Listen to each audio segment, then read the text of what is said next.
business, and I tell them, you know, you have to understand accounting. It's the language. I mean, it's like being in a foreign country without knowing the language if you're in business and you don't understand accounting. So you want to get as comfortable with that as you are with the English language.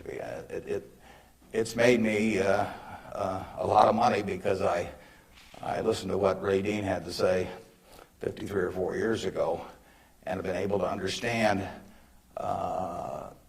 what I was seeing on pieces of paper, what that told me about businesses, and the limitations of what it told me about businesses. I mean, but that's the way we invest. Yesterday I was in Knoxville, Tennessee, and we bought a company. We agreed to buy a company called Clayton Homes about a week ago. It's a big company in the manufactured home business. We agreed to pay $1.7 billion for it. I made that deal over the phone without ever meeting the people there, but I had seen enough through reading 10Ks, 10Qs, annual reports, but looking at figures, what they tell me in terms of the kind of people even running the place, the kind of accounting decisions they make and so on. I was able to make that $1.7 billion transactions over the phone. Yesterday was the first time I met the people, and their board of directors had actually approved the deal a week earlier.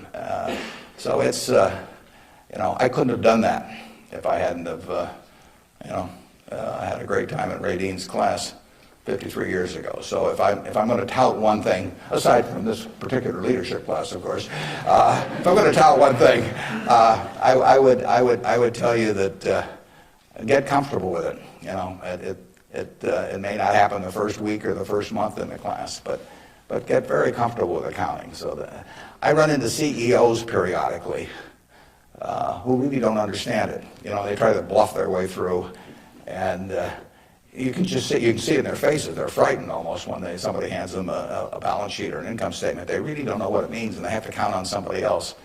And that's something you shouldn't count on. We make all our acquisition decisions ourselves. I mean, we don't call in consultants or anybody. We don't call in investment bankers, much to their disgust. No investment banking fees in the Clayton Homes deal, because, you know, it's my responsibility running Berkshire to understand enough about our acquisition decisions to make them based on the numbers that I see and what I see there.